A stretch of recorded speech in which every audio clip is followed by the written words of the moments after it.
It all started the way most things do, quietly, without fanfare and almost imperceptibly. My life with Nathan had become a gentle hum. At first, I loved it, the familiarity of it all. Our children, grown and independent now, were out of the house, and the silence that once felt like a weight was now a comfort. Our home, once bustling with the noise of kids running through the halls and the constant hum of family activities, had grown peaceful. It was just me and Nathan, a pair that had survived 25 years together. I suppose that's how most long marriages feel, at least on the surface. Familiarity becomes a comfortable blanket. You don't need the fireworks anymore, or at least that's what I told myself. What we had was solid, secure, but I can't pretend I hadn't felt a slight shift in the air between us in the past few months, a kind of subtle distancing. It wasn't something I could put my finger on. It was like a shadow in the corner of the room that you can't quite focus on, but know is there. Nathan, ever the quiet one, never said much about it, and I, always the peacemaker, simply let things be. Life was peaceful after all. Why rock the boat? I remember one evening, sitting across from him at the dinner table as we ate our usual meal, something simple, a roast chicken and vegetables. We didn't need fancy meals to communicate anymore. We knew each other's moods without words, almost as if our long years together had developed a kind of unspoken language. But that night, something was different in his eyes. They were distant, like he was looking at me from a far-off place. It was the first time I noticed it so clearly. And yet, I told myself it was nothing. Maybe he was just tired from work, or maybe I was overthinking things. But when he spoke, his voice lacked the warmth I had grown accustomed to. "I've been thinking," he started, as though testing the waters. I smiled, trying to make the atmosphere lighter. Thinking, about what? Nathan was never one for sudden revelations. Everything with him was always slow, methodical, carefully measured. So when he hesitated before speaking, my pulse quickened just a little. "I've been thinking about the future," he said, his eyes now drifting to the window, as if seeking the words in the fatting daylight outside. "The future? Well, we've got one. We've been working on it for years." I said it without thinking, my words more automatic than anything else. But Nathan didn't seem to hear me. He just stared into the distance. "Things have changed," he muttered. "I've changed." I put down my fork, suddenly more aware of the air in the room. Something in his tone made me feel uneasy, but I wasn't sure why. "Changed how?" I asked, my voice carefully neutral. Nathan sighed, as though carrying a weight he didn't know how to put down. "I don't know how to explain this, but I've been seeing someone else." The words hit me like a slap in the face, but there was no sound. The world went quiet, and all I could hear was the pounding of my own heartbeat in my ears.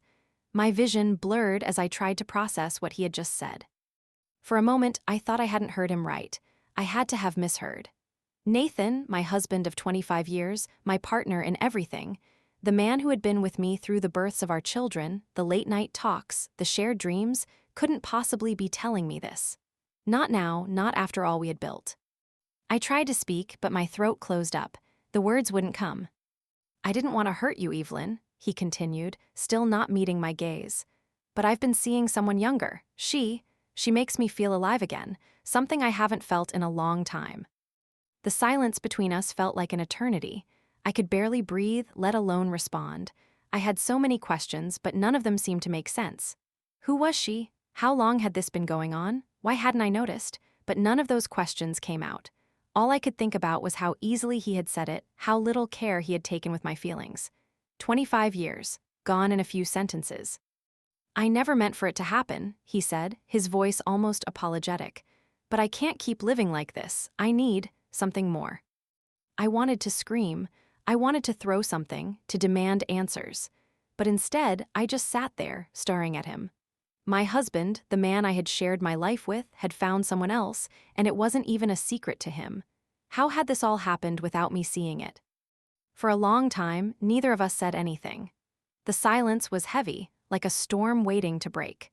Nathan shifted uncomfortably in his chair, as if the weight of his own confession had started to settle on him. He looked at me, but I couldn't bring myself to meet his gaze. "What do you want from me, Nathan?" I finally managed to ask, my voice trembling. He looked taken aback by the question. "I just wanted you to know, I didn't want to keep this from you." I laughed bitterly, though the sound was hollow, like it didn't belong to me. You think telling me this makes it better, that I'll just understand?" He didn't respond, but his eyes shifted nervously. The guilt in them was clear, but it wasn't enough. It wasn't enough to undo what he had done. "You didn't even think about me, did you?" I whispered, though I wasn't sure if I was asking him or myself. "You didn't think about what this would do to me, to our family." "I'm sorry," he said, but the words sounded empty. Sorry for himself, sorry for the mess, but not sorry enough to take it back. I pushed my chair back and stood up. "I need some time alone." He nodded, but he didn't leave. He stayed there, sitting at the table, waiting for something, maybe hopping for some sign that I would forgive him right away, that I would be the same woman I had always been, the one who put the family first. But I wasn't that woman anymore, not in this moment. I walked out of the room and into the quiet emptiness of the house. It was the same house we'd built together, with our hands, with our dreams. I had spent so much of my life trying to make it perfect for us, for him, and now it felt like it was falling apart around me. I leaned against the wall, my body trembling. The tears started then, but they came silently. I couldn't even cry out loud. All I could do was stand there, feeling my whole world crashing down. But even as the tears fell, a small voice inside me stirred. It wasn't anger. Not yet. It was something else. A cold clarity, something deep within me that said, "This isn't over. Not yet." I didn't know what to do next. I didn't know what I would say to him or how to fix this, but something in me hardened. Nathan thought he could break me, thought he could take the easy way out and start fresh with someone else. But he had no idea who he was dealing with. I didn't just want to survive this betrayal. I wanted to feel alive again, too. The next few days felt like I was moving through thick fog. Everything seemed muted, like I was watching my life through a screen, unable to touch anything real. Nathan was still there in the house, but he may as well have been a stranger. The man who had shared my bed, my dreams, and my years was now just a shadow, and I had no idea how to navigate around him. The sound of his footsteps in the hallway made my stomach churn. Every time he spoke, I found myself zoning out, unable to process the words. He would try to explain himself, give me excuses that made less and less sense the more I heard them, but nothing he said could erase the bitter truth that hung in the air between us. He had left me, and he hadn't even had the decency to give me a chance to prepare for it. I was barely sleeping. My mind spun endlessly, questioning everything I thought I knew. The man I'd spent 25 years with, how well had I really known him? I couldn't fathom it. How had I missed the signs? How had I been so blind? I had always prided myself on being intuitive, on understanding people in a way that others couldn't. But Nathan had slipped through my fingers, and now the very foundation of my life was crumbling. Was I so busy maintaining the status quo that I had failed to notice the cracks forming underneath? Was I just so desperate to keep things together that I had turned a blind eye to the growing distance between us? I spent hours walking around the house, replaying everything, every conversation, every glance, every shared moment. I thought back to the way he had looked at me that night, his face distant, his eyes drifting as if he were already gone, even before he said the words. I replayed the moments when we'd argued about trivial things, the silence that had started to creep into our conversations, the absence of affection. How had I missed it? The nights were the worst. The emptiness in the bed next to me was suffocating. I had always found comfort in Nathan's steady presence, in the rhythm of our lives together. But now, his absence felt louder than any argument we'd ever had. I could feel the cold where he used to be, and the space between us seemed to stretch further with each passing hour. I wanted to reach out, to scream at him, to make him feel the same pain I was drowning in, but all I could do was lie there in the dark, alone with my thoughts. I tried to talk to people, anyone who could make sense of this. My friends, the ones who had known me and Nathan from the beginning, were as shocked as I was. They couldn't believe it. "What happened?"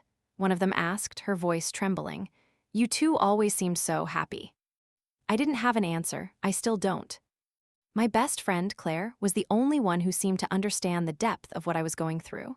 She listened without judgment, without trying to offer empty reassurances. Her silence was a balm, a kind of understanding that made me feel less alone. She told me that I didn't have to make any decisions right away. She urged me to take my time, to breathe and figure out what I really wanted.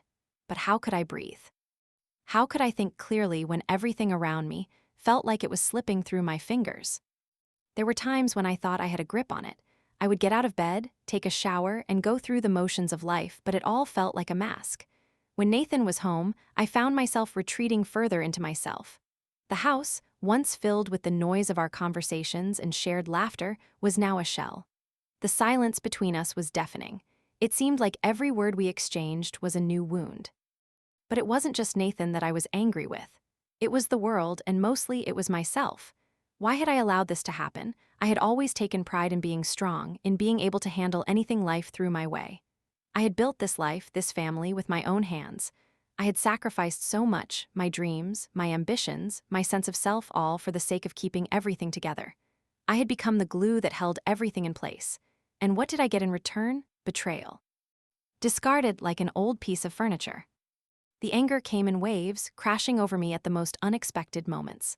One minute I would be sitting quietly, lost in thought, and the next I'd feel a surge of rage. I wanted to scream at Nathan, demand to know why. Why her? Why now? Why after all this time? But every time I looked at him, my words seemed to die in my throat. It was as if I had no right to ask, no right to demand answers. He had already made his decision, and I wasn't part of it. My children were no help. My son, Ben, had already moved out, and my daughter, Sarah, was in the middle of her last year of college. I didn't want to burden them with my pain, though I could see the worry in their eyes every time they called. They had their own lives to figure out, their own struggles. They didn't need to carry the weight of my shattered marriage. I couldn't talk to Nathan's family either. His parents had always been kind, but they had a way of acting like everything was fine, even when it was. They never spoke of difficult things, never acknowledged the imperfections. I was the one who had always stepped in, smoothed things over, kept the peace. But peace was a lie. It wasn't until the day I went to the attic to clean out some old boxes that I found myself in a moment of unexpected clarity. I was rummaging through the dusty old keepsakes, trying to distract myself from the chaos in my head, when I came across a box of old photos. They were from the early years of our marriage, our honeymoon, the birthdays, the holiday gatherings. I flipped through them slowly, my fingers tracing the faces of younger versions of us, smiling, carefree. The man in those pictures wasn't the same Nathan I saw now. The man in those photos had been full of life, full of promise, and I had been the same. But somewhere along the way, we had lost that. Somewhere between the bills and the children, the work and the routines, we had drifted. It wasn't just him. It was both of us. We had allowed ourselves to fall into a trap of complacency, of duty. We had become strangers to each other. For the first time, I began to wonder if I had lost myself in the process. Maybe I had been so focused on being his wife, on being a mother, that I had forgotten who I was. Maybe I had let myself fade into the background. Maybe I had been waiting for him to see me, to remind me of who I was before everything became about us. I closed the box and sat down on the floor, my legs shaking beneath me. The tears came then, not in violent sobs, but in quiet, steady streams. I wasn't crying just for what Nathan had done. I was crying for the woman I had been and the woman I had become. I was crying for the dreams I had buried, for the life I had neglected in order to keep the peace. I was crying for the love that had slipped away without me even noticing. But amid the tears, there was something else. A spark deep inside me, something fierce and raw. I had spent so long living for others that I had forgotten how to live for myself. I didn't know what that would look like yet, but in that moment, I realized that I was still capable of change. I didn't have to be the woman who just accepted what life handed her. I could fight for myself. It wouldn't be easy, I knew that, but for the first time in days, I felt something more than numbness. I felt alive. I couldn't tell if the calm that followed Nathan's confession was a blessing or a curse. For the first time in weeks, I felt like I was breathing again, but it wasn't a relief. It was just quiet. The kind of stillness that fills a room with nothing but questions. The kind of silence that makes you realize how much has been left unsaid, how much has been buried beneath the weight of years spent trying to make everything look perfect. I couldn't shake the feeling that I was living in some sort of fog, a place where reality was both sharp and blurry at the same time. I knew I should be angry. I knew I should be outraged. But there was something in me that held back. Maybe I was still in shock, or maybe, in some twisted way, I just didn't want to face the full weight of the betrayal yet. Days passed without much conversation between Nathan and me. He seemed to retreat even further into himself, as though he was afraid of triggering more pain, or perhaps, he simply didn't know how to deal with the fallout of his own actions. The man who had once been so willing to talk, to share, to be the center of every room we were in, was now a ghost. His presence in the house felt almost unnatural, like an intruder who didn't belong. I didn't know what to do with him or with myself. Everything felt wrong. Every time I saw him, I remembered the words he had said, the coldness in his voice when he told me about the younger woman. The irony of it all was suffocating. Here he was in our home, expecting to continue life as if nothing had changed, as if his betrayal hadn't completely shattered everything. Yet, all I could think about was how, after 25 years, he had still been able to surprise me. Even in his cruelty, I was still caught off guard. He hadn't even given me the decency of a real apology, not a heartfelt one, not a genuine moment of remorse. It had all been wrapped up in excuses and deflection. I began to question everything. Our life together, our history, the love I had thought was the foundation of it all, how much of it had been real? How much of it had been a facade, just another thing I'd built for the sake of keeping up appearances? And it wasn't just Nathan I was angry with. I was furious with myself. How could I have let this happen? How had I allowed myself to become so dependent on him, on us, that I had ignored the cracks in our relationship? I had lived for him, for our family, for this idea of perfection. I had given up my dreams, my desires, my sense of self, and for what? To be discarded when he found someone younger. Was I so invisible to him that he didn't even see the toll it had taken on me to keep everything running smoothly, to make sure we had the life we both wanted? I had been so blind to my own worth. How had I let myself fall into the trap of believing that my purpose in life was to be the perfect wife, the perfect mother, the perfect partner? The years I had spent supporting Nathan, caring for him, taking care of our children, holding our home together, did any of that matter to him? Did he ever really see me? Or had I just been another part of the landscape he could easily walk away from? I thought about the woman he had left me for. How young was she? What did she have that I did? Was she everything I used to be? Was she the woman I had been before the responsibilities, before the children, before the endless demands of life caught up with me? Was she a reminder of who Nathan had fallen in love with, the carefree woman he had once known, the woman who hadn't yet become trapped by the expectations of life? I hated the thought of her, hated the idea of her standing in my place, taking the role that had been mine. But even more than that, I hated myself for allowing it to matter. I didn't want to measure myself against some young woman. I didn't want to reduce my worth to something as shallow as age or appearance. And yet, in that moment, I couldn't help but wonder if that was all Nathan saw in me, if that was all he had ever seen. I didn't want to live in the past. I didn't want to live in the shadow of what had been, but everything around me seemed to scream the opposite. Our home was filled with reminders of the life we had built together, the moments that were supposed to define us. I thought about the vacations, the quiet evenings in front of the fire, the times we had laughed together, shared secrets, and dreamed about our future. Was that all a lie? Had he been seeing someone else while we had shared those moments? Was I just a placeholder in his life, someone to fill the space until he found someone else to complete the picture? But as the days passed, the anger began to shift. Slowly, imperceptibly, something inside me started to change. It wasn't just about Nathan anymore. It was about me. I had spent so much of my life caring for others, looking after them, making sure they were okay, that I had forgotten to care for myself. Somewhere along the way, I had lost who I was. I had stopped living for me. And now, I was forced to confront the reality that I had allowed myself to be swallowed up by the roles I had taken on, the expectations I had embraced. I began to think about what I wanted, not what Nathan wanted, not what the world expected of me. What did I want? What did I need? I realized with a jolt that I had no idea. For so long, I had let my identity be tied up in him, in our family, in the life we had built together. I had forgotten what it felt like to be me. The person who used to laugh freely, who had dreams beyond the walls of this house. I couldn't remember the last time I had done something just for myself. I couldn't remember the last time I had taken a step that wasn't about fulfilling someone else's needs. And that's when I knew something had to change. I wasn't going to let Nathan define me anymore. I wasn't going to let him break me. I was angry, yes, and I was heartbroken. But I also realized that I had more strength than I had ever given myself credit for. He might have found someone younger, someone who made him feel alive again, but that didn't mean I had to give up on myself. I didn't have to let this destroy me.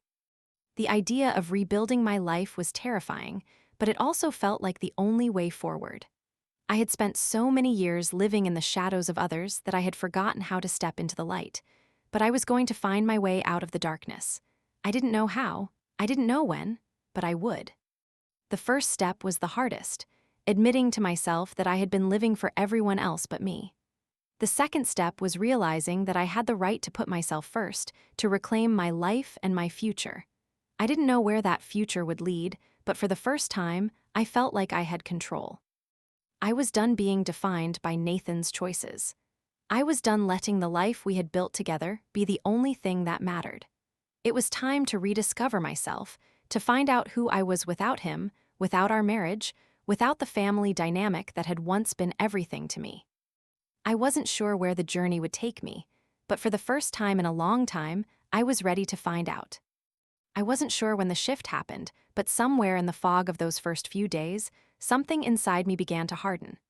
Maybe it was the silence, the endless days of walking around like ghosts in our own home, or maybe it was the slow, painful realization that Nathan hadn't just hurt me, he had dismissed me entirely.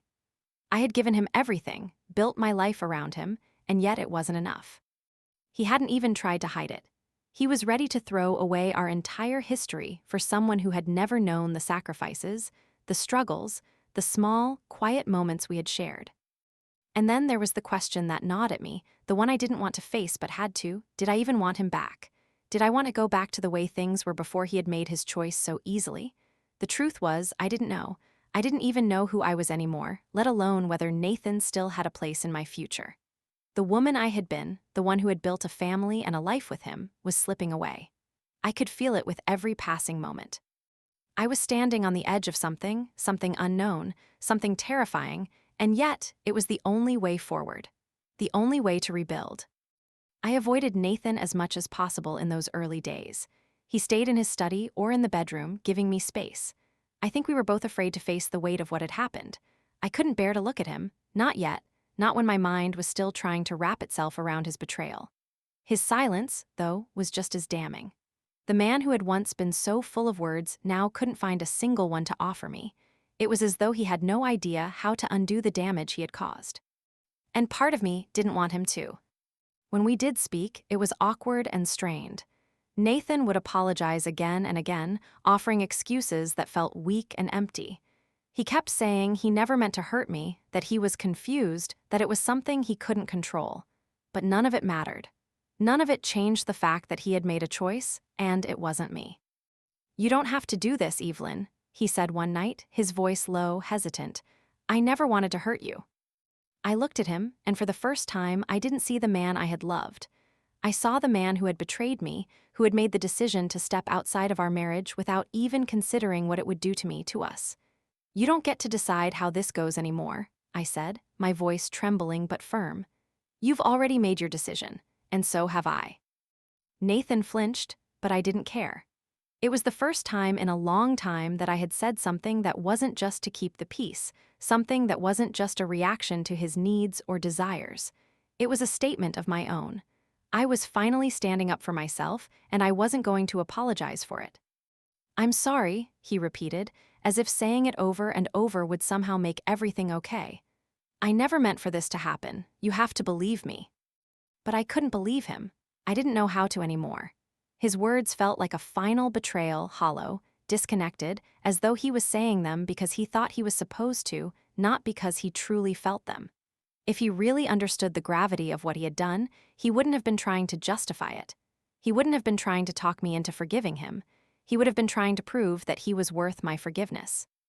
"You've hurt me beyond what words can fix, Nathan," I said, finally gathering enough strength to make my voice steady. "And I don't know if I can ever look at you the same way again." There was a moment of silence between us, thick and suffocating. He looked at me, his eyes pleading, but I couldn't give him what he wanted. I wasn't ready to forgive him. I wasn't even sure I could. I wasn't sure I ever would. It was then that I realized something. This wasn't just about Nathan's betrayal anymore. This was about me and the life I had allowed myself to live. I had spent so much of my time trying to be the perfect wife, the perfect mother, the perfect partner. I had put everything, my dreams, my desires, my identity, on hold for the sake of our family, for the sake of keeping everything in place. I had lived for everyone else but myself. And somewhere along the way, I had forgotten who I was, what I needed, and what I deserved. I needed to find myself again, to remember the woman I had been before all of this, before the responsibilities, before the compromises, before the constant need to hold everything together. I wasn't sure where to begin, but I knew I couldn't keep living the way I had been. I couldn't keep pretending that everything was fine when it was. I didn't know how I would do it, but I knew I had to start somewhere. I couldn't let Nathan's actions define me any longer. He had made his choice, and I had to make mine. But how? Where did I even begin? The answer didn't come immediately, but in the days that followed, I began to take small steps. I called Claire again, desperate for her ear, for her comfort. She was the only one who knew the real me, the woman who had once been free of the chains of duty, who had once dared to dream. She had always supported me, but this time her voice was different. There was a strength in it now, an edge that wasn't there before. I could hear it in the way she spoke to me, in the way she encouraged me to take action, to stop letting Nathan's choices dictate my life. "You've spent too long being someone else's idea of who you should be, Evelyn," Claire said. "It's time to find out who you are again. You're not just his wife. You're not just a mother. You're you, and it's okay to be that." It was the first time I had truly felt permission to exist as myself, without the expectations that had always surrounded me. I didn't need to be the one who kept everything together anymore. I didn't need to be the one who sacrificed my happiness for the sake of others. I needed to find what I wanted, what I needed. I took up painting again. It was something I had loved years ago, something I had forgotten in the rush of family life and responsibilities. I didn't even care if I was good at it anymore. It didn't matter. What mattered was that it was mine. It was an expression of me, not a role I was playing. Every brushstroke, every color I mixed on the palette felt like a small act of rebellion. I was reclaiming a part of myself that had been lost for far too long. I started going for long walks, rediscovering the rhythm of my own steps, the sound of the world around me, and the feeling of being alive without anyone else depending on me. The weight on my chest began to lift just a little, as if every step was pushing away the weight of all the years I had spent buried under expectations. And then, one evening, as I sat in the quiet of our home, a house that had once been filled with the echoes of our shared life, I realized something that terrified me. I didn't need Nathan anymore. Not in the way I had believed I did. The life I had built with him was a beautiful chapter, but it was only a chapter. I didn't need to stay in the past, living in the shadow of what we had been. I was ready to move on, to create something new. It wasn't easy, it wasn't painless, but I knew deep down that it was the only way forward. And for the first time, I felt something that had been missing for so long: hope. Not the kind of hope that depended on Nathan's return or his redemption, but the kind of hope that was mine, something that I had created for myself. I was ready to begin again. The decision wasn't easy, but it was inevitable. I had spent weeks walking the thin line between pain and anger, confusion and resolve.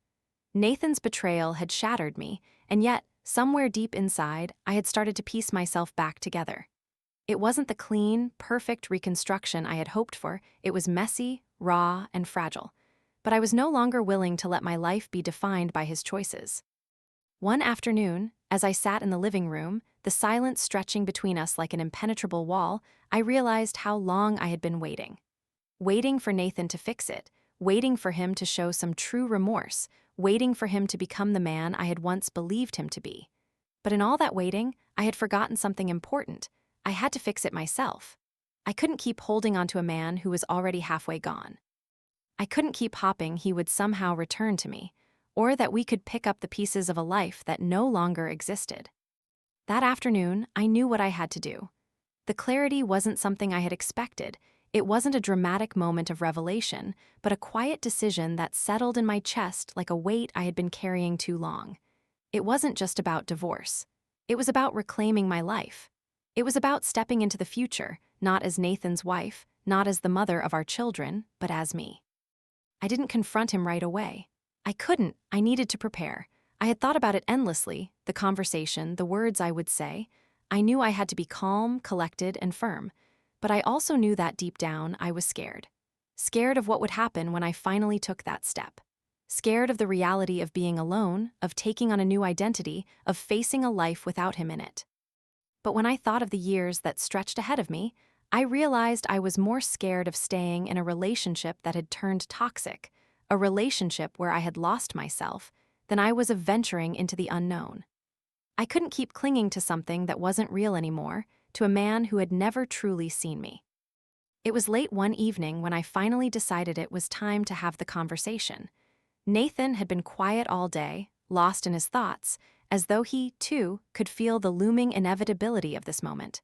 He didn't know I had already made up my mind. He didn't know I had already taken the first steps toward my own freedom. I was still afraid to face him, but I knew it was the only way forward. "Can we talk?" I said softly, standing in the doorway of his study where he had spent most of the day. His back was to me, and when he turned around, his face was heavy with fatigue, as if he had been bracing himself for this moment. "Of course," he said, his voice tentative. He knew, perhaps even before I did, what was coming, but that didn't make it any easier for either of us. I sat down across from him, careful to keep a steady, composed posture, though inside I was trembling. This was the moment that would change everything. I could feel it in my bones. "I've been thinking," I began, my voice calm but firm, "about what you said, about everything." I let the words settle for a moment, letting him understand the gravity of the conversation we were about to have. He said nothing, just looked at me, his eyes filled with a mixture of guilt and uncertainty. "You've already made your choice, Nathan," I continued, my voice steady, though it was almost foreign to me. "And I've made mine." His eyes widened, a flicker of panic flashing across his face. "What do you mean?" he asked, his voice barely above a whisper. "I'm not going to stay in this marriage anymore," I said. The words left my mouth with a finality I had never expected. It wasn't just a decision, it was a declaration of independence.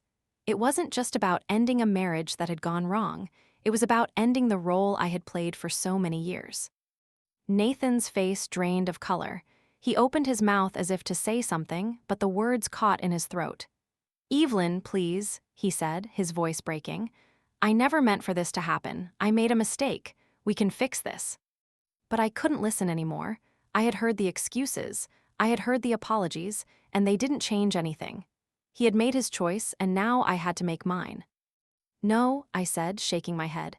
"We can't fix this. You've hurt me in ways I can't come back from. You made a choice, and now I'm making mine. I'm leaving." His face crumpled as though he hadn't expected this. It wasn't the response he had anticipated. I wasn't pleading. I wasn't asking for forgiveness. I wasn't waiting for him to change his mind. I had already moved past the point where I could change my mind, too. "I'm sorry, Evelyn. I'm so sorry," he repeated, his voice breaking. "Please don't leave. I can make it right." "You can't," I said, my voice finally steady. "You can't make this right, and I can't keep living a lie. I've spent so much of my life trying to make everything work, trying to be what you needed, what everyone needed. And I've lost myself in the process." I could see the panic in his eyes, but I didn't feel sympathy for him anymore. I couldn't. This wasn't about saving him. This wasn't about fixing things for him. This was about saving myself. "I'm done trying to fix everything," I said. "I've spent so many years fixing things for everyone else, trying to be everything for everyone, but I've lost who I am in the process. I don't even know who I am anymore." He looked at me, his eyes filled with regret, but I didn't feel bad for him. I didn't feel sorry for him, because in that moment, I realized I had been living for him for too long. It was time for me to start living for myself. "I'm filing for divorce," I said, the words almost feeling surreal as they left my mouth. It was the beginning of something new, something I hadn't been brave enough to face until now. He didn't argue, he didn't say anything more. He just sat there, his shoulders slumped in defeat. I could see the regret in his eyes, but I wasn't moved by it anymore. This was beyond regret. This was beyond apologies. This was about me reclaiming the life I had lost. "I never wanted it to end like this," he said softly, his voice barely audible. "I know," I said, my voice quiet but resolute, "but it has, and I need to move on." The silence between us grew heavier as the weight of the finality of our conversation sank in. For the first time in what felt like forever, I felt the burden of his presence lift. There was no more pretending, no more denying. I was stepping into the future, ready to reclaim what was mine. "I hope you find happiness," I said softly, standing up to leave. The words felt strange, but they were the only ones I could offer him now. I had nothing left to give him. As I walked out of the room, I felt a sense of finality that I had been avoiding for so long. It wasn't anger that propelled me forward now. It wasn't even pain. It was simply the quiet knowledge that I had made the right choice. And that was enough for me. I wasn't broken anymore. I wasn't a victim of his choices. I was someone who had found her voice, someone who had learned to stand up for herself. For the first time in years, I felt free. The days that followed Nathan's departure were strange, like I was stepping out of one life and into another without knowing where the path would lead. I felt a mix of relief and fear. Relief because I had finally made the decision to let go, to stop clinging to a marriage that no longer served me, that no longer respected me. Fear because, for the first time in 25 years, I had no idea who I was without the role of wife. The role of mother was still there, but the role of wife, the one that had been so consuming, so central, was gone. And with it, I was left to pick up the pieces of myself that I had long ignored. I went to work the next day, but my mind was elsewhere. Every step I took felt like it was leading me into uncharted territory. I had been so consumed by my marriage, by the demands of our family, that I had forgotten what it felt like to have my own dreams. I had forgotten what it felt like to simply be. Claire had been my lifeline in the past weeks, offering her support, her strength, and her unflinching belief that I could rebuild. But even her words couldn't erase the uncertainty that clung to me like a heavy coat. What if I couldn't find my way? What if I was making a mistake? What if, in trying to find myself, I lost everything else? That first week after Nathan left was a blur of emotions. There were moments when I thought I could breathe again, moments when I felt a spark of possibility, like a glimmer of light at the end of a long, dark tunnel. But then there were the moments when the loneliness crept in, when I realized how deeply I had tied my identity to my marriage. The quiet of the house was deafening. The empty bed beside me was a reminder of the years I had spent trying to make everything work, to keep the peace, to hold on to something that was slipping through my fingers. I spent a lot of time thinking about the future, about what I wanted from it. For so long, I had let life pass me by, waiting for the next moment to arrive, waiting for things to fall into place. But now, I realized I couldn't wait anymore. I had to start creating the life I wanted, and that meant making decisions for myself, not for anyone else. The first decision was small, almost insignificant. I enrolled in a painting class. It was something I had wanted to do for years but had always put off. Nathan had never been supportive of my interests outside of the family. He didn't get it. He never saw the importance of it, and somewhere along the way, I had stopped seeing it too. But now, with my marriage over, I decided that I would make time for myself, even if it was just for an hour a week. The first class was nerve-wracking. I hadn't picked up a paintbrush in years, and I felt incredibly self-conscious as I sat in the small studio, surrounded by people who seemed to know exactly what they were doing. I fumbled with the brushes, unsure of where to start, unsure of what to expect from myself. But as the class progressed, I began to relax. I let go of the expectations, the judgments, and simply painted. It wasn't about being perfect. It wasn't about impressing anyone. It was about me. By the end of the class, I was hooked. The colors, the brush strokes, the freedom of expression, it was like I had unlocked a door to a part of myself I had forgotten. I had always been the responsible one, the one who kept everything in line, who took care of others. But here, with the paintbrush in my hand, I was just me. And that felt like something I had missed for far too long. I started going more regularly, even when life got busy. It became my time, my space, my way of reclaiming my own identity. Painting wasn't just a hobby, it was therapy. It was the only thing that quieted my mind and allowed me to feel alive again. But even as I began to rediscover pieces of myself, there were moments when doubt crept in. What if I couldn't really move on? What if I couldn't be happy without Nathan? What if, despite all my efforts, I was still defined by our past? These questions haunted me in the quiet moments when I wasn't painting, when I wasn't occupied with other distractions. I decided to take control of my narrative, to start answering those questions in my own way. I found a therapist. At first, I didn't think it would help. I had always been the strong one, the one who didn't need help from anyone. But after the breakdown of my marriage, I realized I couldn't heal on my own. I needed someone to help me navigate the mess in my head, to help me sort through the emotions that were too tangled to unravel by myself. The first session was uncomfortable.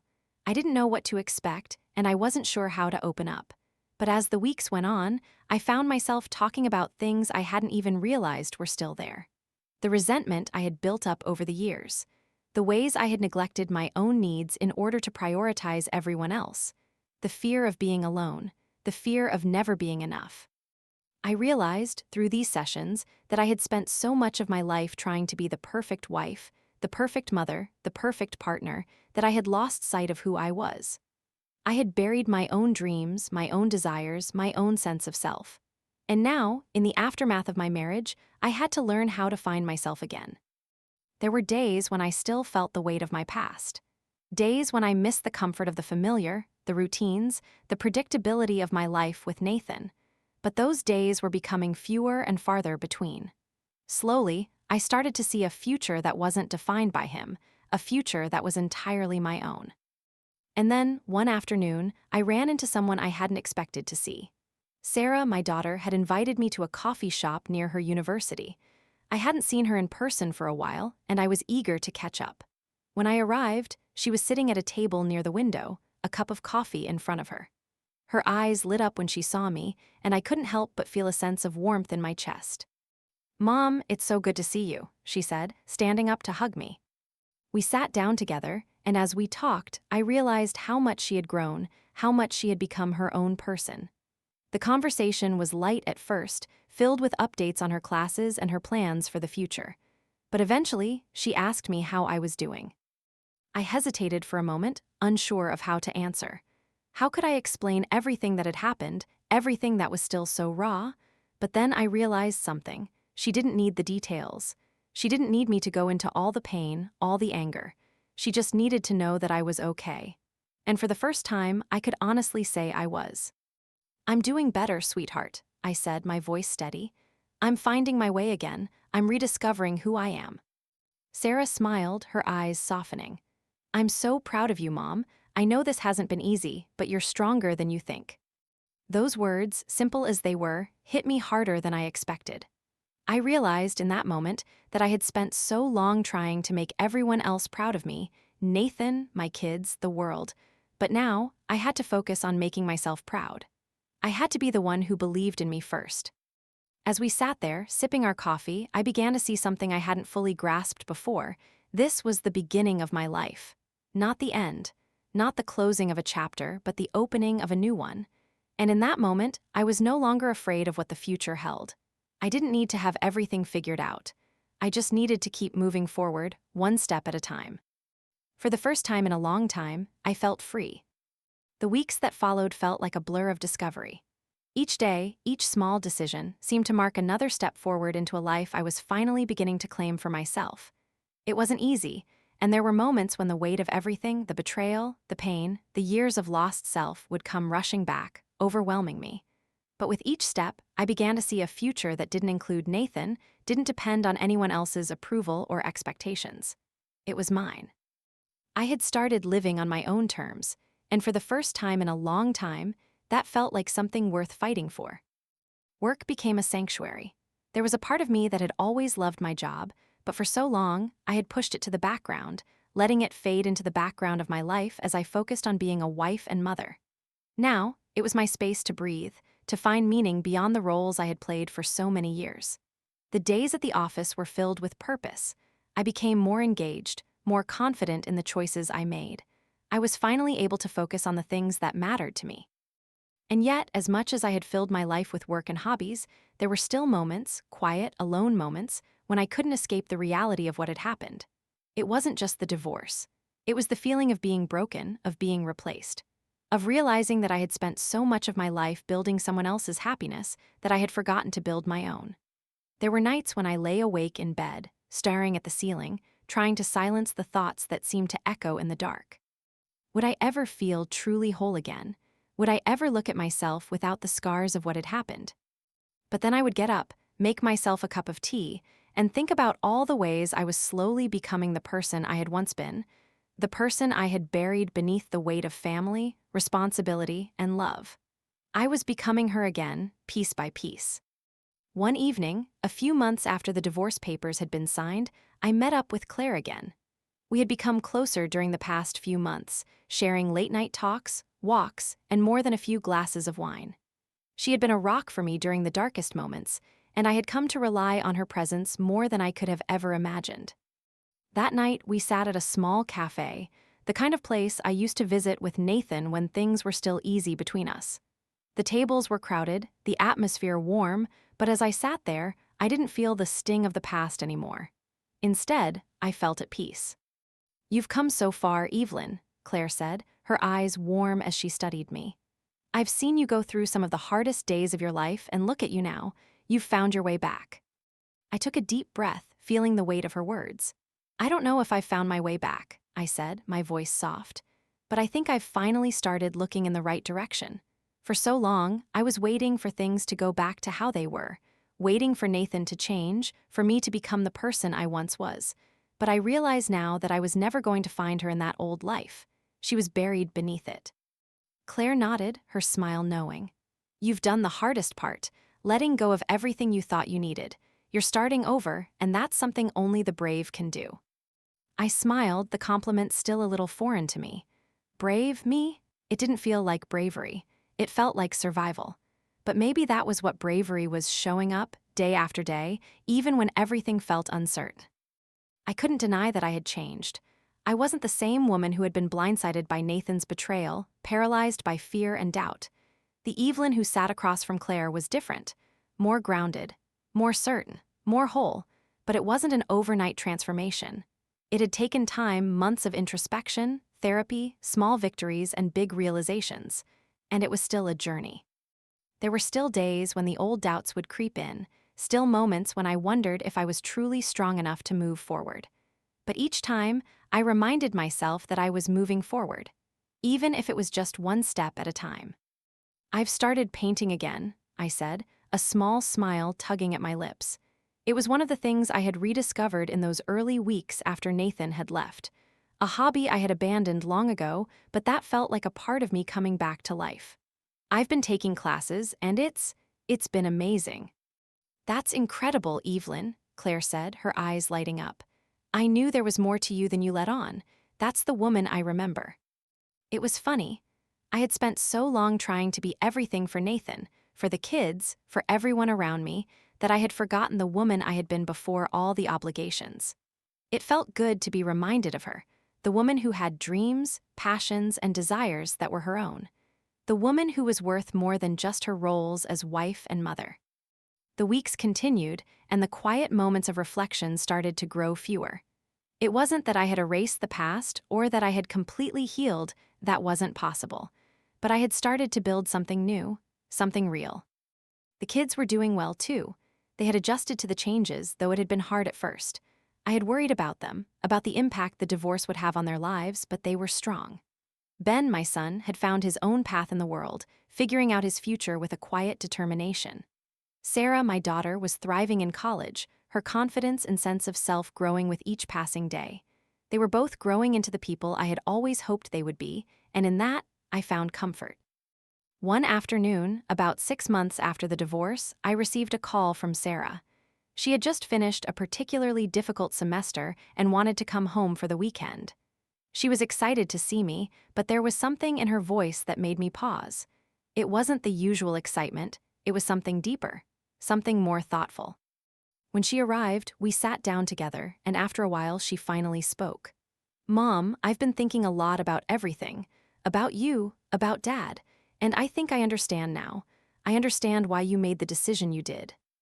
I looked at her, my heart swelling with a strange mixture of pride and sadness. "You do." She nodded, her eyes soft.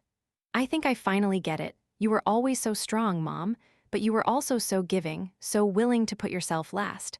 I used to think you were just being selfless, but now I see it wasn't about that. You lost yourself in the process.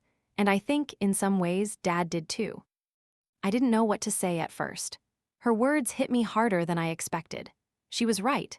I had put so much into making others happy that I had forgotten to take care of myself. But hearing it from Sarah, seeing the way she understood, was both a comfort and a reminder of the cost of my choices. "I'm proud of you," I said, my voice thick with emotion. "And I want you to remember that. You deserve to live a life where you're not just giving for the sake of others, where you're taking care of yourself too. She smiled, and for a moment, it felt like everything had come full circle.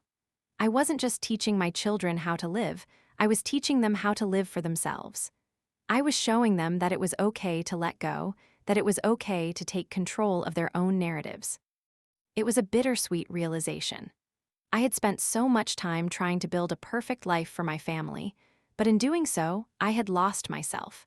And yet, now that I was rebuilding, I could see how important it was to teach my children the same lesson, that we are worthy of living authentically, that we are worth more than the roles we play for others. As I sat there with Sarah, I realized that the journey wasn't over. It would never be fully over. There would always be moments of doubt, moments when I missed the life I had known, moments when I longed for the ease of familiarity. But I was moving forward, one step at a time, and that was enough. I didn't know exactly where the road ahead would take me, but for the first time in a long time, I wasn't afraid of the unknown. I wasn't afraid of being alone.